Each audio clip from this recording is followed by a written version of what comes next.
independent. We're not selling fizzy drinks. We're not selling cars. We're selling nothing. We are Williams. We're a racing team. We're here to go racing and win. Simple as that. James Vowles is a big name in F1.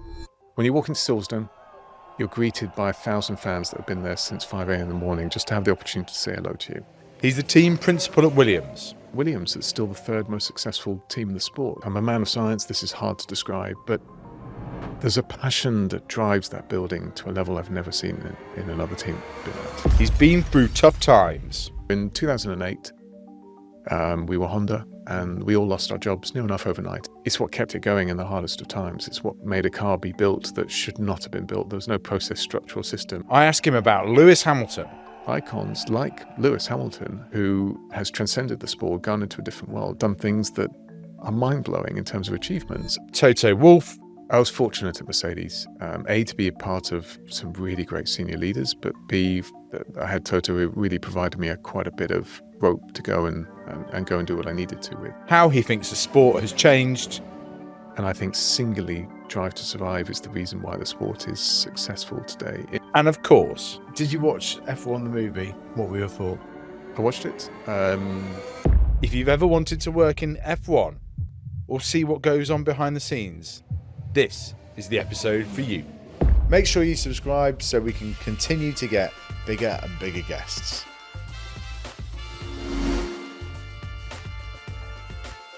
James, welcome to the show. I'm not a massive F1 buff, but I have a huge kind of amount of respect for it. But I was blown away in the research that the average F1 team size is 1,000 people. I mean, how's that changed over the years? And tell me how it breaks down. It's surprising, isn't it? You'd look at two cars going around the track, and it's just unbelievable that there's 1,000 or up to 1,200 these days individuals. When I joined, very early 2000s, so 2001, we were about 250 individuals. So you can already see the growth that took place across that period of time. And it's been pretty linear. It was up to about 900. This is all from memory in about 2008 when we were Honda. And then, as with the world, the financial crisis hit and team sizes shrunk back down again. We also, as a business, reflected on the fact that we were growing very quickly and it wasn't sustainable in that way. So we tried to, as Formula One always does, create a structure around it, which at the time was called RRA, Resource Restriction. And again, as always with Formula One, we found ways around it very quickly. So the intention was to make team sizes more akin to around about 500 people. But near enough, we blew through that straight away in different mechanisms, different teams pushing the advances of it. And team sizes grew up to about 1,000 by 2014, 2015, bubbled around there for a while. And the cost cap that we now have, and it's a good cost cap, really prevents us from going much bigger than that 1,100, 1,200. And so what's the breakdown then? So how many are sort of like on the engineering car side of things, and then how much of it is made up elsewhere? So these are all ballpark numbers, but circa 100 to 120 would be in marketing, communications, new business, effectively. Again, rough numbers, but you'd have a build-up of something akin to 100 within HR and finance. So looking after that side of the business. Legal's not terribly big, 10 to 15 individuals in all of that. So you can already start to remove about 250 basically from that number. And now you're into sort of the nitty-gritty of what I would consider those that are responsible for building the car and designing the car and operating the car fundamentally. So our race team that travels around the world, including some marketing aspects of things, is around about 75 to 100 individuals, some catering in that as well. In terms of aerodynamics, team sizes vary, but between 100 to 200 individuals responsible for aerodynamics in different functions.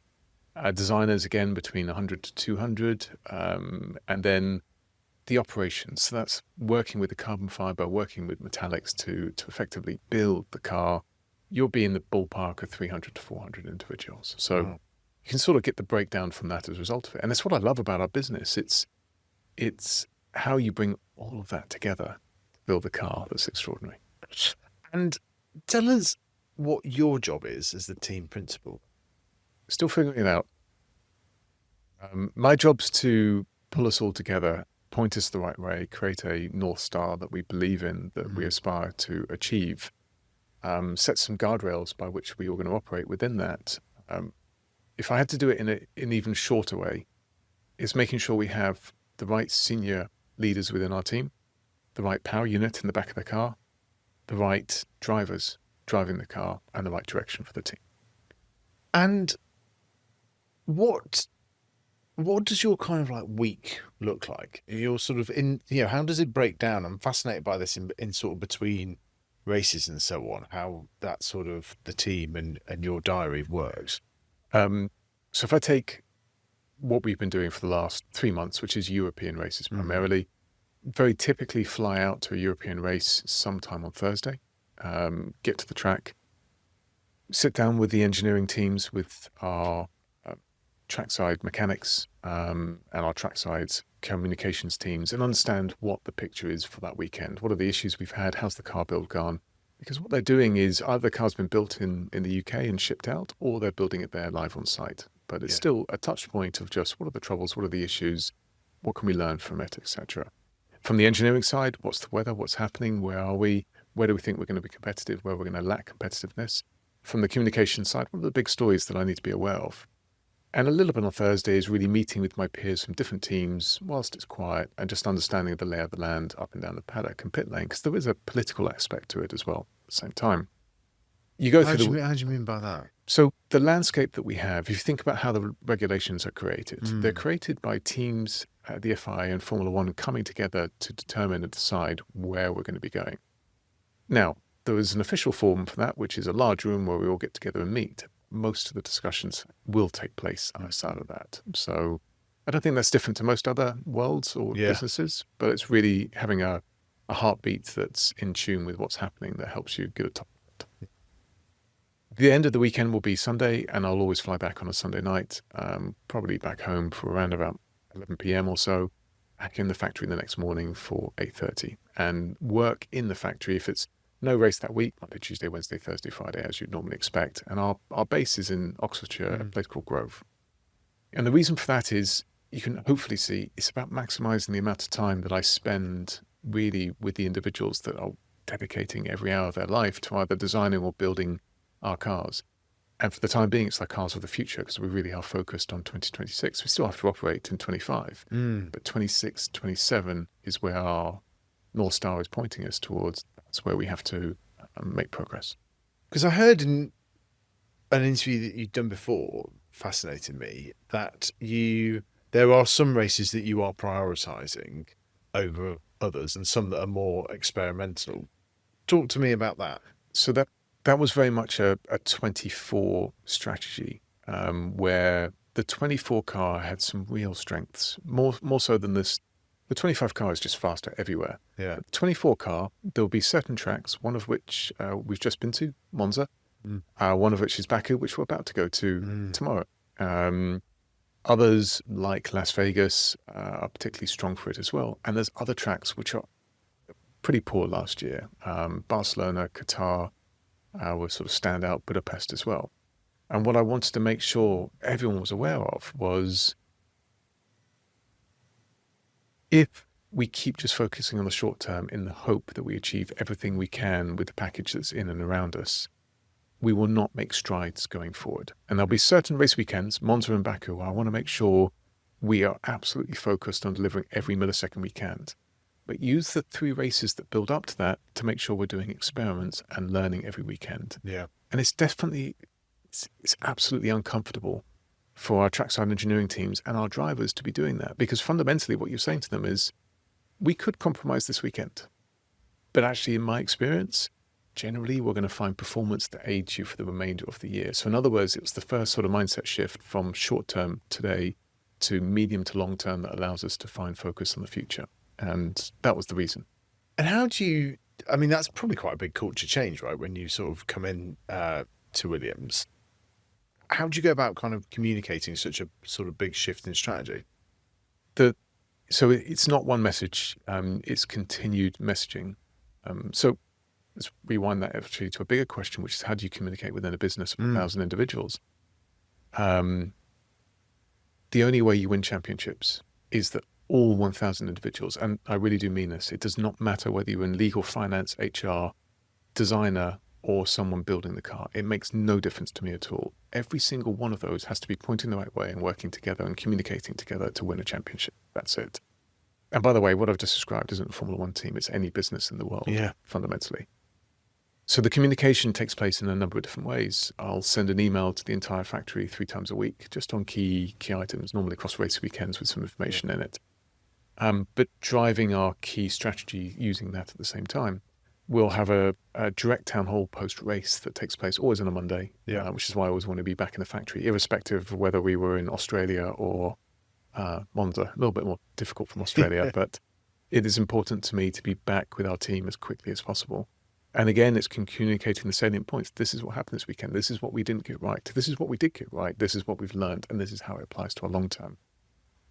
Further town halls where you bring everyone together from the entire business, recorded, etc.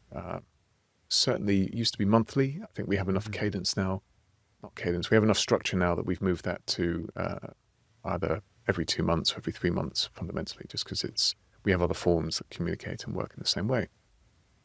But the real key isn't those. Those are just single points of bringing together individuals and communicating. The real source behind it is, I believe in employing, roughly speaking, 5 lieutenants. And each of those 5 lieutenants will employ 5 lieutenants that they trust and that were completely aligned in our way of thinking and our approach. Because that's how you fundamentally get communication going through the business. It's not one voice. It is the voice of many that resonate around you. When I don't have to give them the direction or a speech, it comes from their heart because they believe in it, their soul. They get that. What are the 5 lieutenants? What are they each in charge of then in terms of the organogram? So structurally here, we have someone in charge of commercial marketing. As mentioned before, we have a London office, so we have about 100 or so people here in the London office. We have our head of HR, so responsible for looking after the people side of the business. We have Pat Fry, who's responsible for originally basically our CTO, so responsible for technology, now responsible for both the design side of the operation and the build side, the operation side as well at the same time. We had Fred, who was our COO. We're making some small changes underneath. Mainly his family's back in Montreal, so it's an opportunity for him to return back to his family more than anything else. And then we have our CFO, who is responsible for finance. So there's sort of a lot of the core functions, you would say, of the business. But especially underneath that CTO structure, underneath him, there are 5 individuals that I've worked with him on selecting that absolutely live and breathe how we think. And how have you found it as a leader taking on? Because one of the things that fascinates me about CEOs is that you come up through sort of often quite narrow part of the business, through the sort of technical side, as you'll talk about that. And then all of a sudden you're responsible for legal, HR as well. How have you found sort of taking all those bits on as part of your job? Okay. It's a challenge, but I relish a challenge, so we're okay. I was fortunate at Mercedes, A, to be a part of some really great senior leaders, but B, I had Toto, who really provided me quite a bit of rope to go and go and do what I needed to with. So it was, in Mercedes, it would have normal, I should say, that I was interacting with legal pretty much once a day, or certainly 3 times a week. I was responsible for the driver contracts, the young driver contracts, what we were doing with various projects externally, and that requires quite significant overlap. Same back into finance. Held a great relationship there with the CFO for the same reasons, including optimizing cost cap or working on these large projects together. And I held the budget for the drivers, which was the largest budget within the team. Yeah. So that started that ingress within those 2 areas. HR, across my time, 25 years, I've employed and made changes to many, many individuals, not to the level we are today, but it was enough of an inception into it. There's a but to it. What I also did external to this is grow my own business. So in 2008, we were Honda, and we all lost our jobs near enough overnight. It was the financial crisis. Honda decided to pull out. Now that turned into Born GP, which was one of the best years of my life. But on the off chance it didn't work out, I created a company with a business partner, so effectively co-founded, which was a software business, which went on to be very successful. but that was being run effectively in the evenings and otherwise. And when you're running that, it wasn't huge. It was just under 100 people. Yeah. But a successful business. Yeah. So learned to cut my teeth also in that arena. So you're right, it's still a large step up, even with all of that. But at least there were some pieces along the way that gave me enough foundation to be able to jump from. Yeah. No, that's very interesting. How did you? So what was the software business? What did it do? It was a sports strategy business. Okay. So initially had a place in motorsports, then grew out to a wider field than that into football. Yeah. And then into other ball sports as well at the same time. So interesting. Because I do think like one of the interesting areas for a young person, I want to come on and talk about your early part of your career as well, but is sports just generally is now so much more professionalized, bigger industry. As you've talked about, there's like, actually, it's not just the sort of technical sort of coaching side, as it were. There's also now all the different sort of legal, HR, etc. I think it's really exciting for young people that they can kind of get so ingrained in it. And as we were talking about just beforehand, there's so much kind of like opportunity to discover what they're actually interested in. Whereas your method for getting into F1 was traditional, old school. You wrote 11 letters. Exactly that. I was at university doing mathematics and computer science. It was the 90s, so mid-90s. And frankly, I just did subjects that I thought might have a world application in the future. About a year into it, I was questioning, as you do your life choices, and going, I really can't do this for another 50 years. So woke up one day and decided I'm going to make a positive change. This is what I want to do. Now, Formula One, it wasn't new to me. I used to watch it on TV all the time. And I was naive. I looked at it and thought, it's probably just 100 people. That sounds about right, but it looks quite enjoyable. Let's go and do it. Not realizing that there's another sort of 250 behind the scenes that make and design the car. Applied to 11 teams, exactly to your point. The internet didn't exist back then, I should say. So you couldn't. No, it's not quite true. There was sort of beginnings of all of that aspect of things, just not in the way that information is today. Yeah. Wrote 11 letters, and here's the brilliant thing: I had 11 letters back as well, on beautiful headed paper. And my regret is, I didn't keep the letters. But one thing to know about me is I'm persistent. That's using the polite version of it. Stubborn might be the more negative tune of that. And almost when I was rejected, that was it. I'm going to make my life mission. This is where I'm going to be. Simple as that. And most of it were very standard. We'll keep your CV on file. Thanks very much. We're not what we're looking for. 2 were actually very helpful replies. 1 was from Williams. And 1 was from British American Racing. And the helpful replies were, okay, interesting. We don't really need mathematicians and we don't need computer scientists. It's back at a time where really those things were not as prevalent as they are today. What we need, though, is clever individuals that understand those areas, but also engineering so they can apply it at the same time. So we'd highly recommend you go and expand your knowledge base with an engineering side and then talk to us again. That's exactly what I did. It changed, finished that degree. Yeah. Then went on to do an engineering degree at Cranfield Motorsport, in fact, specific one at Cranfield University, which gave me links back into industry and the strength I needed behind me with sort of a very wide depth of field knowledge that I think helped me get into the sport.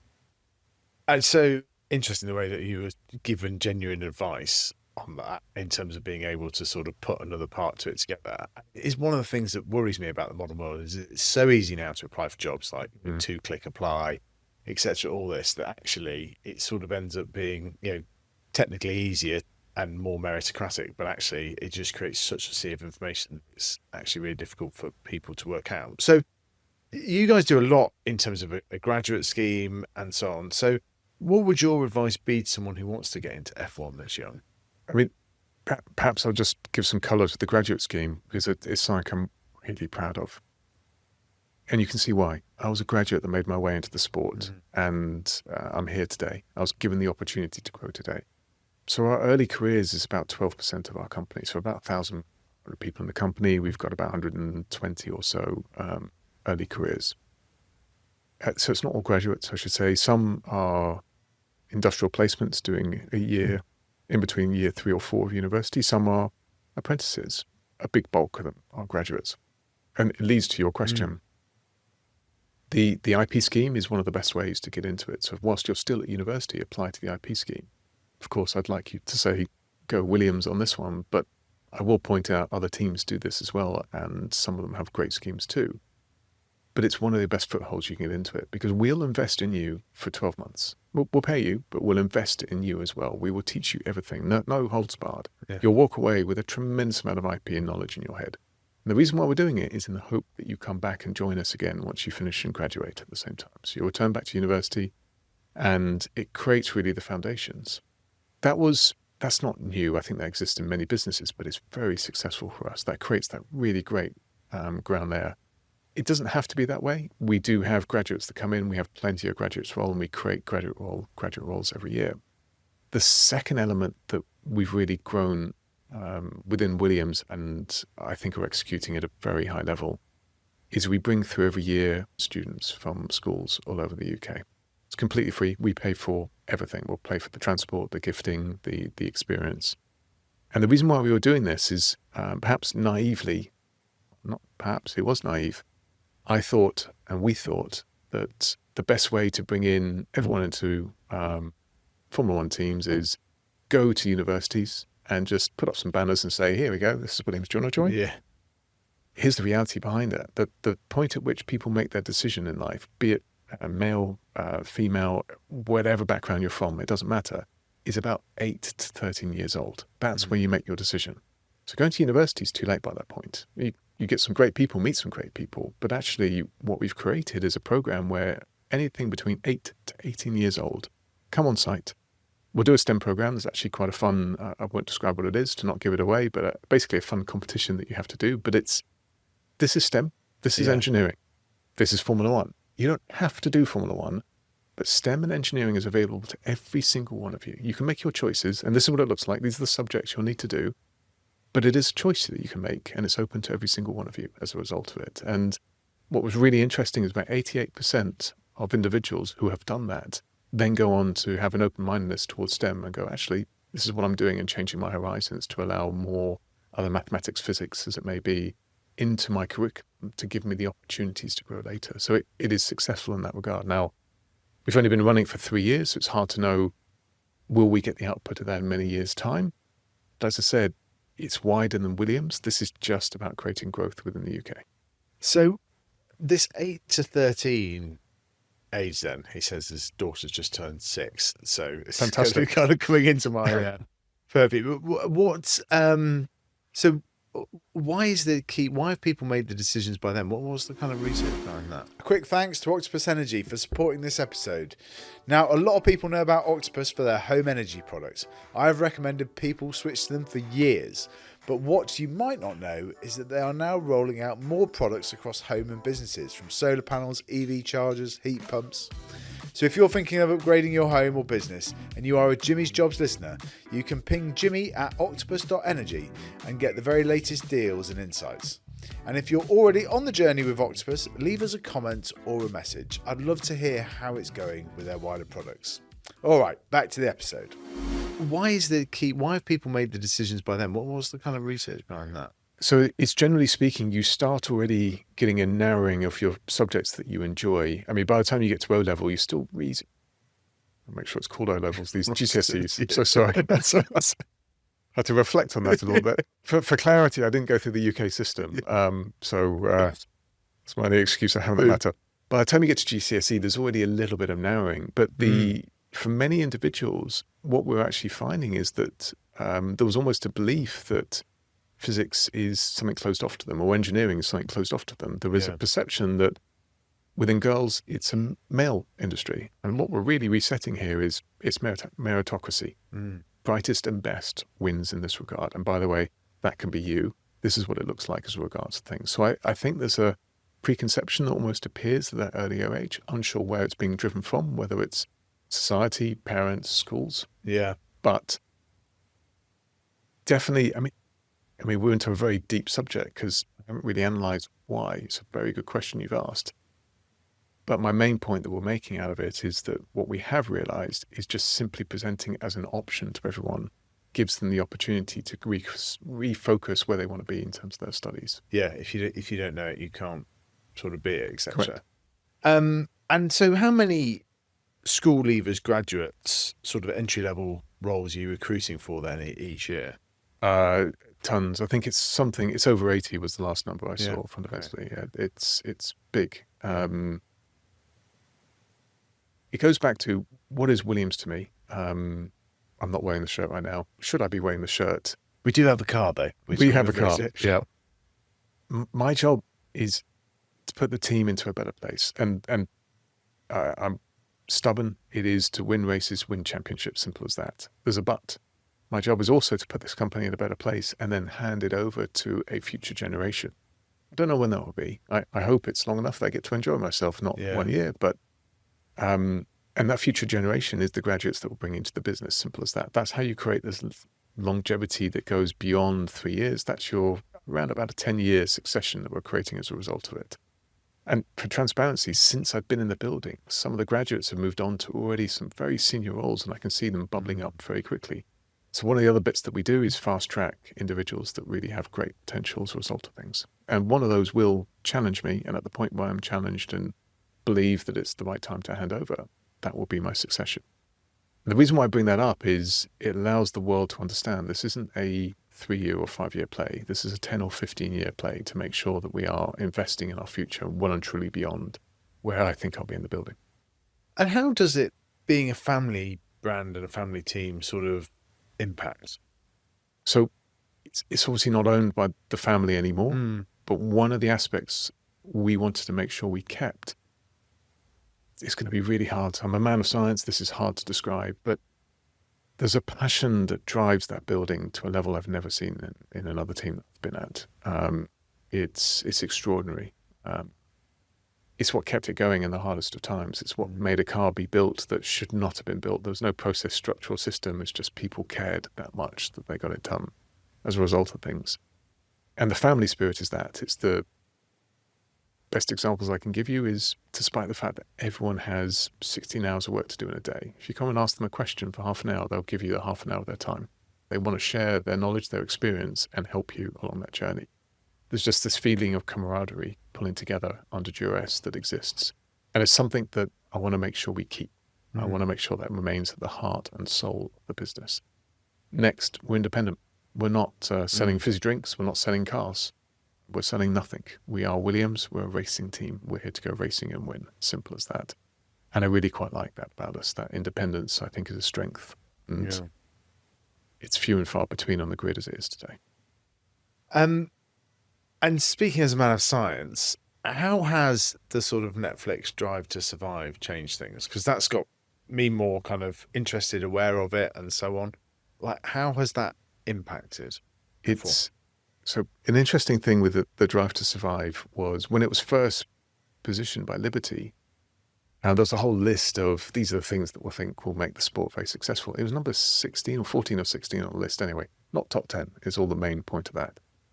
And I think singularly drive to survive is the reason why the sport is successful today, in part with us investing, with growing in the right way, with a competitive racing field. And a couple of things came towards it. The first is they've done a really good job at capturing what is not just happening with 2 drivers, but what actually happens with 1,000 individuals behind the scenes. It is a team sport, and you start to realize how it's a team sport. You're not going to go to the track unless everyone has done their work and their job to the right level. And I think they've done a really good job of capturing that. I think they've done a good job of humanizing it and understanding that we are human beings. I consider myself desperately fortunate. In my team, I have 100 people that I spend more time with than I do with my family, but so do they with a family. They have given up what I consider to be some key, you mentioned your children, in that age group, typically, because if you think of the age group, that's about where they are. Yeah. They're with me, traveling around the world, trying to do our best to score points and in the future win races, and spend far more time doing that than they are with children at home. And that's why I said I consider myself desperately lucky, because it's a sacrifice that is hard to make for anyone. It's hard for me to make as well. But our cause and what we're doing is bigger than that. And what I think Netflix captured is that, I'll say strength, but our humanization of it. That's what's happening. We are humans at the end of it. Are we going to get it right or wrong? We make some terrible mistakes, but it's in front of 70 million people and we have to deal with it. Simple as that. The main purpose for me is how do we move on and live from that and become a stronger entity as a result. So that's Netflix. I think they've done a brilliant job. And obviously what happened in COVID was a time where the world thought it was going to end and shut down. You might as well watch Netflix on TV, and Drive to Survive was there. And that really took off. We saw the figures go through the roof as a result of it. Yeah. Next thing that then kicked in that helped is in that time, Formula One was, I think, the first or one of the first sports to return, because fundamentally, if the drivers aren't isolated, we have a problem. They should be. They're in a helmet going around the track a few meters from each other. And so now you had a combination of the two that really created this drive that we have today. Next, our fan base sort of pre-2019 was aging by 1 year every year. So you get the idea. And most sports are, for that matter, predominantly male, predominantly in the 50s. Now, our fan base, the largest growing by a country mile, is women aged between 16 to 36. And in fact, women make up over 44% of the viewing fan base now. So what it's done is create a connection to a different world. And I think it's brilliant. It means the sport that I love, that's been kind to me, has a future. And how, well, there's two parts to this. How's fandom changing more broadly, I would ask? But perhaps could you explain a bit at the beginning for me about fandom in F1? Because it's quite interesting the way that people follow teams over drivers and so on, which seems like sometimes a bit perplexing. But then actually, if you give the example of football or rugby or whatever, people don't follow players as much. Although I do feel that's changing ever so slightly in the kind of like football worlds. As it is in Formula One as well. So the best I could describe it to you now is when you walk into Silverstone, you're greeted by 1,000 fans that have been there since 5 a.m. in the morning just to have the opportunity to say hello to you. Yeah. And as you go through, very typically, there'll be something like a Williams shirt and a McLaren cap, or a Ferrari cap and a McLaren shirt, or you get the idea. Yeah. Effectively, it's a mix between an individual that I haven't seen previously, and it's becoming more and more apparent. And when you speak to them, you find out it's because, for example, they follow Carlos. Yeah. But still like McLaren and what it stands for. Or they follow Williams. They like what I'm saying, what I stand for, as well as things, but they like Lando. And they want to feel a connection to both as a result of it. So it's a very different approach to what was there previously. Personally, I think it's great. It's good to support it, but it has changed. Whereas previous to that, you're right, it was very much about the team. And that still is in some cases. I would say Ferrari is a religion in Italy more than anything else. And when you support Ferrari, you feel so connected to it that that's where your connection lies. And it's irrespective which driver's in there. Then you've got icons like Lewis Hamilton, who has transcended the sport, gone into a different world, done things that are mind-blowing in terms of achievements. And that's where someone feels a dedication towards at the same time. You've got Mercedes that won 8 championships on the dot, back to back to back to back, and dominated the sport, and people feel the connection to that for whatever reason. And then you got Williams, that's still the third most successful team in the sport that people feel a connection to and want it to be successful and like the pathway, like the challenger brand that we represent as a result of things. So different personality types connect to different aspects of things, and a driver can attract them as well as a team ethos. And how does it, when somebody starts watching F1 and so on, like you almost get your, if you're watching sort of football or rugby, you almost get your team before you start watching. Like how do you understand those sort of different layers and so on? Like, so I think here again it's changed. Previously it would be a connection to something. So I mean I'm sort of genderizing a bit, but I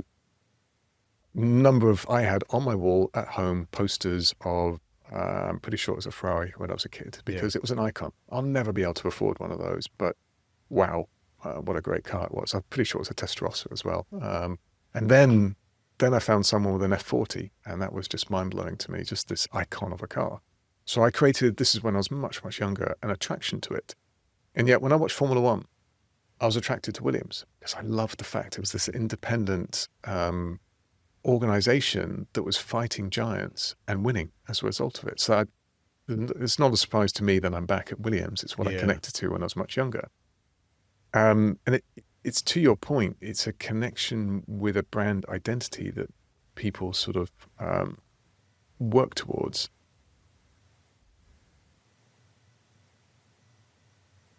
I haven't answered your question, so I'm now reflecting on it a little bit more.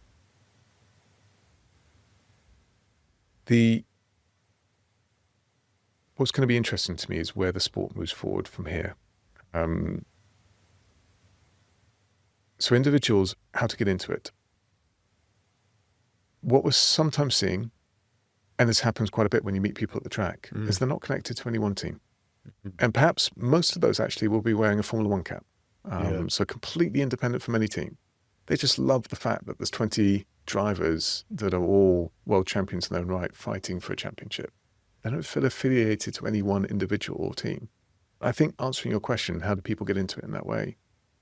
I think they get attracted to the sport first and foremost, and then from there, find a piece of their personality that connects to any one of the teams in their regard. Maybe it's McLaren at the moment because you like the winning nature of it. Maybe it's Williams because you like the heritage nature of it. Maybe it's, as I say, attracted to the fiery characters that are in the sport. It doesn't matter. You find your connection that way. But I think that's probably how I describe it. You affiliate yourself with Formula One, which means you're very neutral to it. Yeah. But what I'm seeing is it doesn't stay there long. It does navigate towards, I'm going to follow X, Y, and Z for this reason. Interesting. And so what's the, and what do other brands get out of it? Because obviously that's one of the sort of big kind of like associations, and has been for a very long time. F1 has been all the kind of different brands and so on. You can see on the car all some of the different ones here. Like, and it's, it's very cool. Like, but how do you sort of like, what's your sort of pitch to brands, etc.? I think let's know a bit more about it. So this is the Williams story. I don't believe in the word sponsorship. I believe in the word partnership. If you look at Atlassian, which is not on this car, so sorry, this is a 24 car, but Atlassian is a challenger brand in its own right. Sounds strange. It's a multi-billion-dollar brand, but it's a challenger brand because actually in their space, there's Microsoft and large elements that are bigger than them. And what we connected on is we are going to be led by technology as our differentiator to everyone else. And that's what Atlassian very much stand for. It's a technology company at its core. It's about communication. It's about teamwork. And actually, when we started talking, in about 10 minutes, the overlap and synergy was enormous. And their products are a part of our 25 portfolio of elements that we're using to make the car quicker. So already in the space of 6 to 8 months, we've already integrated quite a bit of their product line. And so that's why I call it a proper partnership. It's a proper partnership. Same with Komatsu. With Komatsu, we believe in graduates' early careers, proper STEM programs. They do as well. And so we formed the Komatsu effectively academy, but we will take on STEM individuals from different disciplines, bring them in and train them up to a level when they go through university still connected to us. And in fact, to that point, in Singapore in just 2 weeks' time, we've got the finals that allow us to then choose the final candidates. And we'll bring on board around about 6 to 8 of those to be a part of that academy. And we'll help them, guide them and support them through that journey. That connected the two of us together. Also, it seems strange, Komatsu are, if you look at it on the outside, you go, there's nothing in connection to those two companies. And again, not quite true. What's really interesting about them is they are starting to automate a huge amount of their truck movements using various technology systems, which have an interesting overlap with us at the same time as well. I can go through the rest of them, but fundamentally, it's, if you look at most of the ones we have signed, certainly in the last 8 months, they're technology brands working in different spaces, and they have real application to what we're doing. They're mostly as well what I would consider challenger brands. They're not necessarily the biggest in the space, but they have aspirations to get there and a real pipeline to get there as well at the same time. It bonds us together. And how has sort of Netflix Drive to Survive changed your life and sort of the fame that's probably come with it, I imagine? So I don't believe we're famous. And the reason why I state that is today, yes, first of all, outside of a Formula One weekend, you can walk around the streets, you can enjoy yourself. It's really not that. There's no issues at all. And anyone that comes and approaches you is fantastic. They're just in support of what's going on at that point. Inside of race weekend, wearing the shirt, you get recognized a lot. But that's what I mean. It's not really fame. It's fame attached with a particular environment and sport. Yeah. And if I wasn't in Williams tomorrow and went and did my own thing, it would drop off a cliff as it should do, and someone else will replace me, and so be it, off they go. So in that way, for me personally, I think it is all just a part of what we do, but hasn't changed my life. Yeah. But maybe it will if in time, but it really hasn't changed my life for today.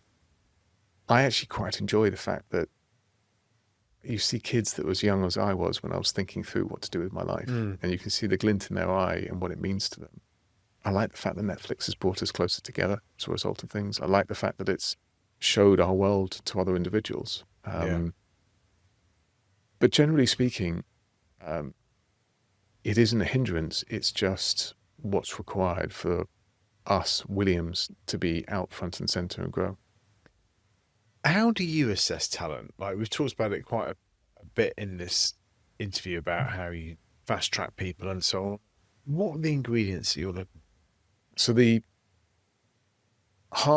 if we take performance reviews, it's a good way of describing it, and drivers, they fall into the same category. Might sound odd, but they do. Half of what you assess them on is technical ability. So half of their grade for the year will be based on, your job is to do this, we'll put a set of objectives relative to it, you have to hit that. And it could be, you need to be developing an X-rate difference, you need to be adding this performance to the car, you need to be improving these processes, all those sorts of in the middles items. Half of the grade is behaviors and values, and that's really important to me. So effectively, for us anyway, in terms of our values, we're looking for how you work within the team. And what that's looking for is, do you actually empower others? Do you give them the ability to talk? Do you give best ideas, the ability to float up to the surface? Do you bring people together when things become tough, or do you push them away?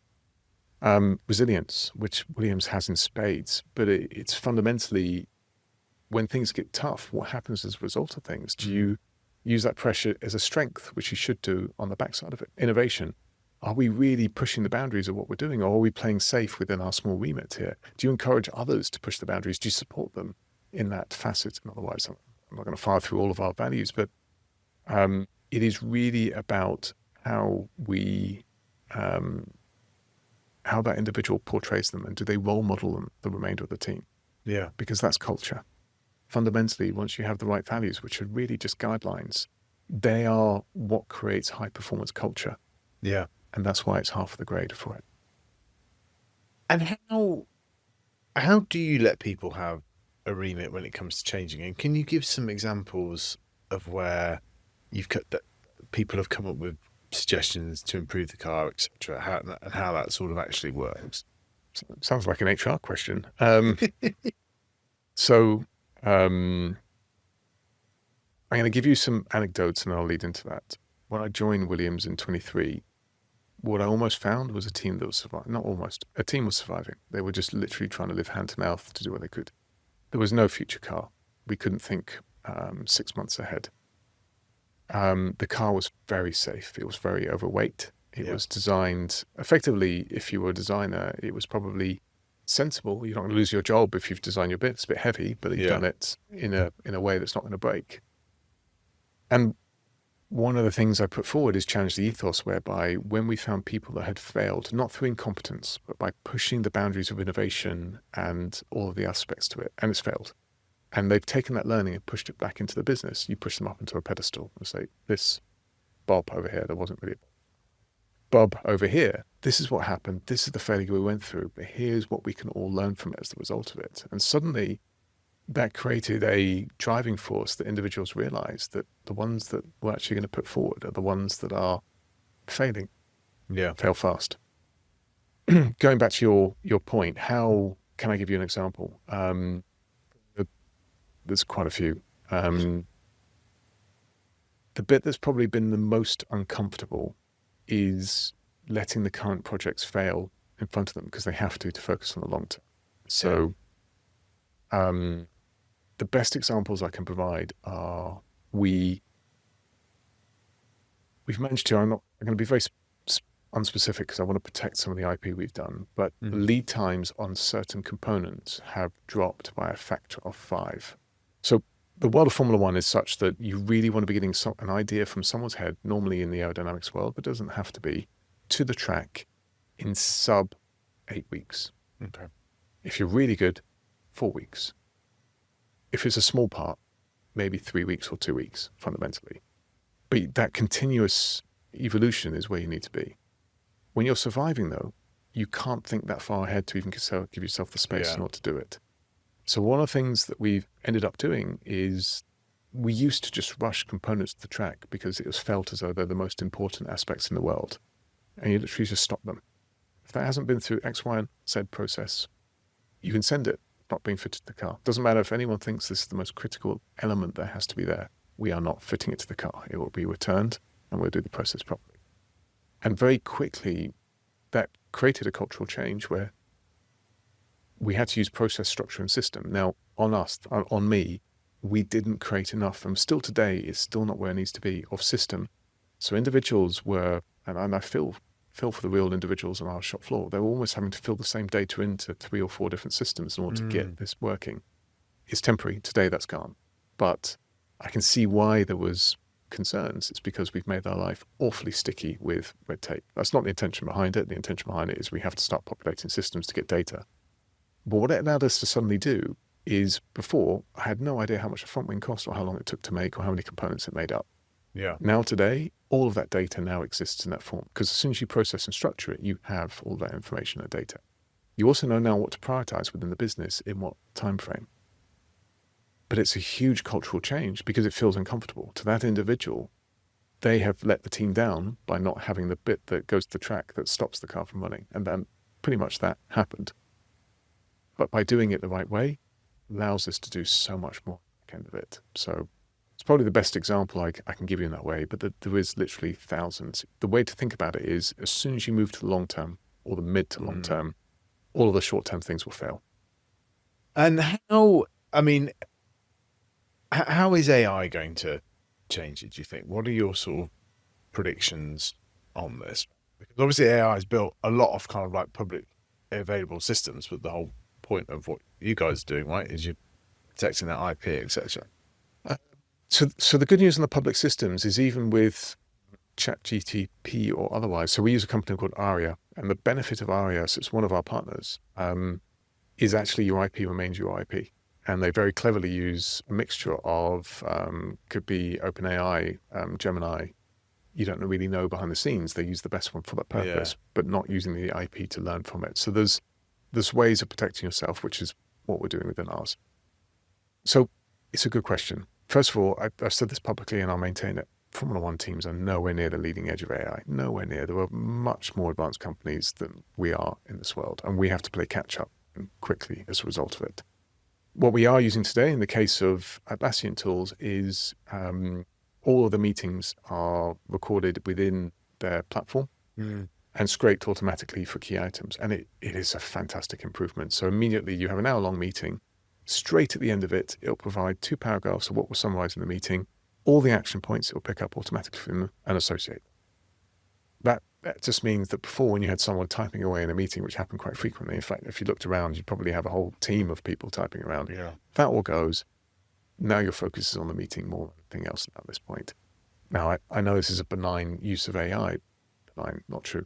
A simple use of AI. But my point behind it is, at the moment, what I'm seeing is AI helping across 1,000 different projects and making everything just much better. It's not one big solution that you glue it all together with. It's just making our lives more efficient in every regard. Yeah. It's also like creating an institutional memory as well, right? Correct. Exactly. But if you now start thinking about what we've just done is digitized every word that comes out of every mouth, because the really interesting conversations weren't necessarily captured in that form beforehand, and then it forms a part of our data. Because ultimately, here's what's happening. And it doesn't matter whether it's your world, my world, or any other company. Data's growing near enough exponentially across the world at the moment. And human beings can't keep up with it. So the only thing that can is automated systems. Yeah. What have you used it for kind of in your personal sort of life, etc.? I'm a lot more structured and organized with my information and data now. I mean, everyone, I think everyone anyway, I certainly use it for, this was a really good example. It's a fun example. I had data that was from my motorbike, but anyway, it's in a compressed binary format, and I just needed to decode it. And I could have manually gone through that process, and it would have taken me about 2 weeks to do. I dumped it into a ChatGPT with some guidelines as to what was in there, some information was in there, and then got it to produce some Python code on the back end, which I had to tune a little bit. but I used it to effectively do something that was, I enjoy it because it's a fun experiment and it's got data at the end of it. So it's got all of my boxes ticked. But I used it to fundamentally write code because that's what I was testing with it. How good can you write automated code off a process of a set of command prompts? The second we used it for is Rachel, my partner, is doing a really interesting DPhil at Oxford University at the moment. So she's a surgeon by trade. She's doing a DPhil in elements fundamentally of breast cancer. I won't go into too much detail here. But we used it to do a deep research paper on several of the other key items before it.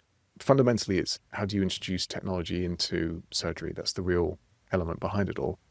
But the deep research element of it was fascinating. In a second, you can pretty much rip through other research papers all across the world, doesn't matter what the language is, and really start to find what has been tapped into, what hasn't as a result of it. So that's where it starts to become powerful. It does work that you can't do in about, in this case, about half an hour, and summarizes it in a way that's beautiful.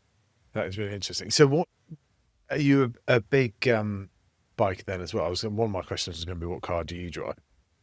So I answer to all of these. So I was, we put it out on social anyway, so I can talk about it now, but I was driving a McLaren GT3 car in Spain last week. So I still enjoy racing, but this isn't racing, it's testing at the point in time. But I really enjoy driving a car, a racing car that's pretty quick in a fun way. My road car is, we've got two. I've got a Mercedes. I think just enjoy Mercedes anyway, and they were kind and helped me out. And then I have a Porsche Taycan, just because it's really nice way of having a 900 horsepower car that no one realizes is 900 horsepower. So that's why I quite enjoy that car. And actually, for all of the negatives around electric cars, it is great not to go to a fuel station all the time. So just charge it at home or at work. Those are the road cars. We have a sort of family car, which is a big Mercedes, and then a Porsche Taycan, and then motorbikes. So that's all electric. The Mercedes is not. The Mercedes. No. The Porsche. Yeah, the Porsche is all electric. Yeah. I mean, talked about those on podcast. Ultimate Energy, one of our kind of big partners, and I've just been using their EV for the last 6 weeks, and I've found it like so enjoyable. Like it's strange, isn't it? It's quiet. It's actually, as I said, this particular one I have is the top of the line. It's very quick, and I really like the practicality of when I wake up in the morning, the car's ready to go. It's filled up. I don't have to worry about ever. And so I know it's not for everyone. For me personally, it makes my life easier.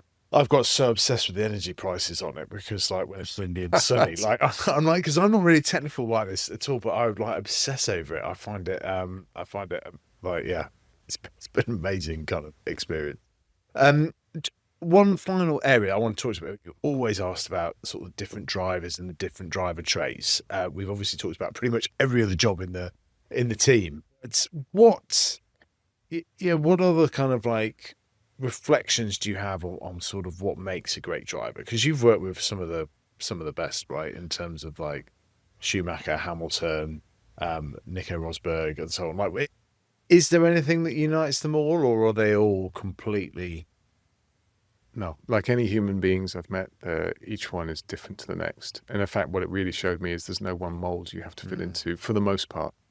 The one trait that they do have in common is that the driving for them is very natural. So when they're driving, they're not using their brain capacity to perform at the limit. Their brain's now being used on, how do I optimize that front right tire? That car ahead's just made a small lock-up into turn 3. That tells me that their front tires are on the limit there. I might be able to attack them and pressure them more here. Where's that wind coming? Okay, the wind's coming from a southwest direction. That means turn 4, 6, let's take care. I can feel it's picked up. Their brain is doing the live optimization of the entire lap in real time. That's number one. And so the driving aspect, one that would saturate near enough everyone else at the limit of a Formula 1 car, that for them is just natural. And that's the real champions, because they're finding for the edge all the time on top of it at the same time. That's number one trait. Number two trait, I won't go through all of them, but these are two fascinating ones. When they make a mistake, they can compartmentalize it almost instantaneously. So what I mean by that is they've gone through a turn, carried a little bit too much speed and had a slide. What they then go through is, okay, I'm going to adjust my speed through turn 3 as a result of it. And the next lap I go through here, let's adjust that through there. That's it. It's done. I'm not going to think about it anymore.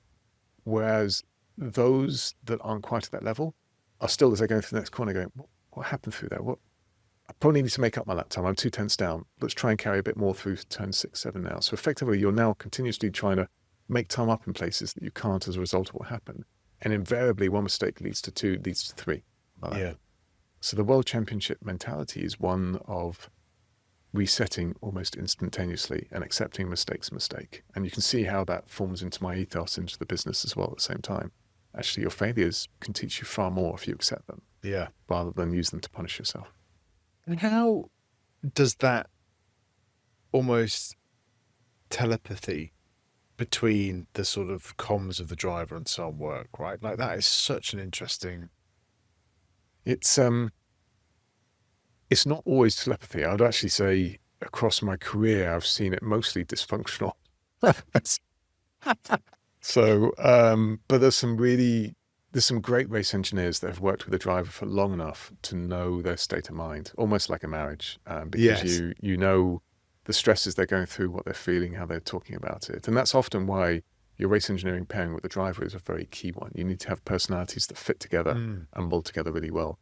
There's no point having a really data-driven engineer without a driver that's data-driven in the same way. The clash will just not happen. It just won't work as a result of it. So you have to find the right boundings of individuals and then form that relationship over time. But to your point, what we have as our advantage is the car's producing about 50,000 channels of data live, each car.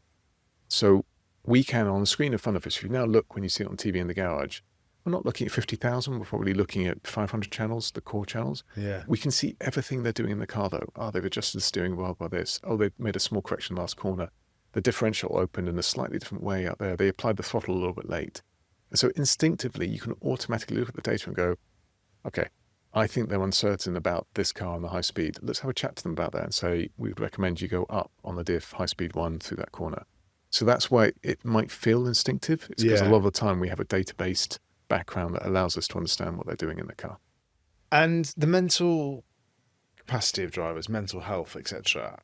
How much has that sort of changed over the last 10, 15 years as society has generally become a lot more aware of this? Yeah, there's a lot more work that now takes place with psychologists and coaches that enable them. So it's a really interesting field because 15 years ago, even today, take every single driver that's near enough in Formula One. I think this applies to all of them. They are multiple world champions before they've gone there.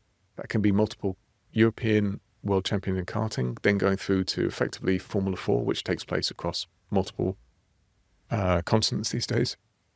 They normally have to have won that. They have to have won Formula 3. They have to have won Formula 2. That's what gives you the right to go into Formula 1. Yeah. It's not quite true. Sometimes they may have finished second. But when you've done that, because you're a multiple world champion, you've kind of created, as you imagine you go up, your structure around you that enables you to feel your strength. And if you haven't done that whilst working with a psychologist or psychiatrist or coach in that regard, you become very structured in your way of working, and it's very difficult to move away from that going forward in the future. And sometimes that foundation is strong enough that you can take anything that comes at you. Sometimes it's less so, and you do need the help and support of others. So about 15 years ago, 20 years ago, the race engineer was almost a psychologist and psychiatrist at the same time. Really fascinating. No formal training whatsoever at all. I can assure you we were useless at it, but we did our best in that regard. And so you'd have these professional athletes and you'd be guiding them and helping them. You'd be in some pretty tricky conversations where they are really pouring their heart out and you're doing your best to help them. Now, whilst that created a strength and that bond that we were talking about between the race engineer and the driver, that's not really the right way of doing it. The right way of doing it is there are experts in this field that can give you structures and flows that allow you to understand what happens. And here's to the next bit of it. And it's, to be really clear, I'm an amateur driver, race driver. But you go through the same emotions. And I talked to the drivers about it and said, is this what you feel? And I'm like, yep, that's what you feel. You feel at times incredibly alone in the car, incredibly alone. And the only connection you have is a voice that appears every now and again, maybe once in that gives you either support or information as a result of things. That's your connection to the real world. You can only see a kilometre ahead of you and about 200 meters, if you're lucky, behind you, depending on what car you're in. That's your world that you live in. next, you doubt yourself. And it's a really fascinating experience that you go through, but you really do doubt yourself. And the positive spiral that you get yourself up on is either through doing a good job or lap times, or you build yourself up. But the same way you build yourself up, you can spiral yourself back down again. Yeah. If you make a mistake, have a crash, have an accident, doesn't matter what it may be, you can spiral down very quickly as a result of it as well. And so it really is about understanding where they are and what you have around you as a support structure. But it was fascinating to me. It's part of the reason why I enjoy driving. It's because you get a connection with those individuals in that way. No, I can imagine that is a unique aspect. We've got a few quick fires to finish with. What's your favourite track? Suzuka. For the actual track, Suzuka. Why? You make a mistake, you're heavily punished. You will crash. It's grass or gravel on the outside of it, very high speed. The S is the car's never really pointing straight. It's always going basically at your angle, left or right, and it's a real challenge. Hardest track?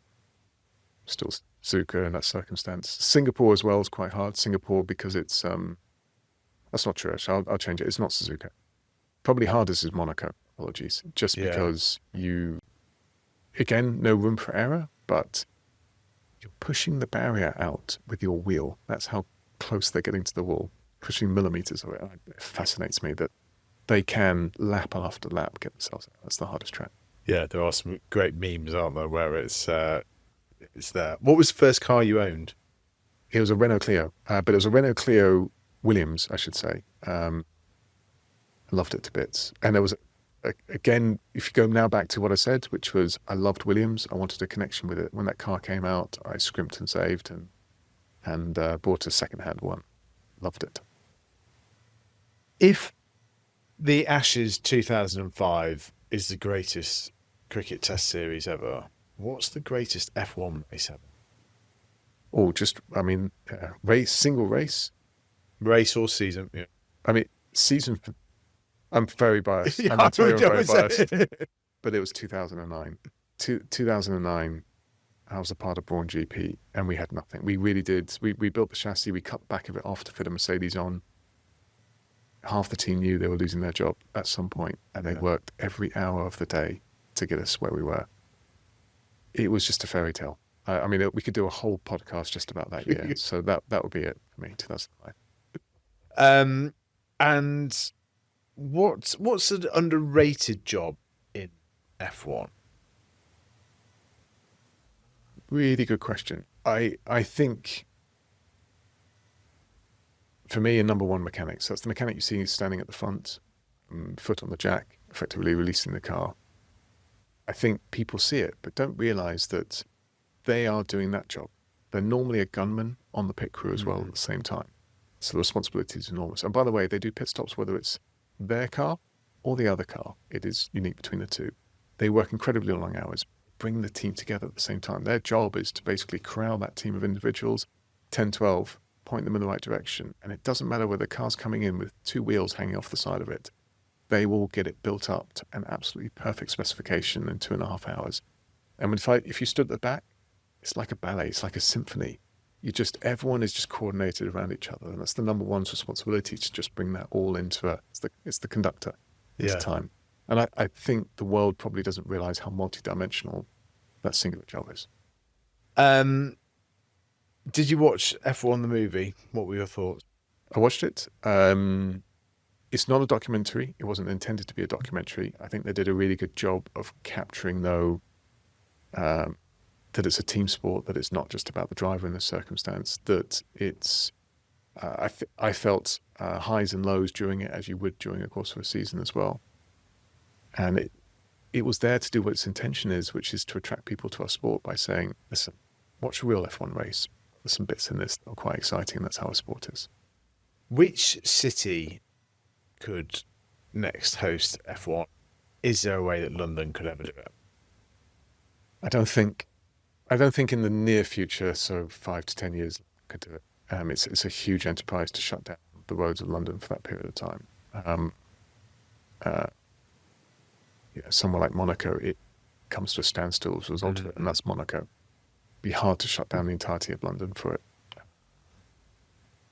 next cities, though, what I can say is this: the interest in Formula One is through the roof. There are 9 different countries currently bidding to see if they can get on the calendar. Problem is, we're already at pretty much saturation at 24, so it's about how do we make that work going forward. Yeah. Okay. Who's a underrated driver at the moment? I would have said Alex until this year, but I think everyone can see what I can see in Alex, which is he's outstanding and strong at what he does. I mean, Carlos is pretty quick, and Alex has shown himself relative to that can hold his own. So I have to think for a bit. I think Ollie Bierman is very talented. Has a lot of. I know we had contact with him in Monza, but Yeah, he's very talented. A great future. if you could do one other job in the team for a day, what would it be? What's your sort of kind of favourite one?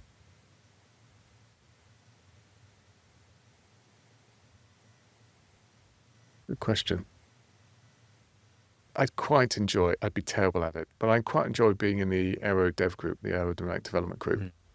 I know I'd make the car slower, but I'd have a hell of a lot of fun switching on the wind tunnel and watching it go. That'll be it. James, thanks so much for coming on Jimmy's Jobs of the Future. It's been brilliant. Thank you Really so much. enjoyable. Thank you.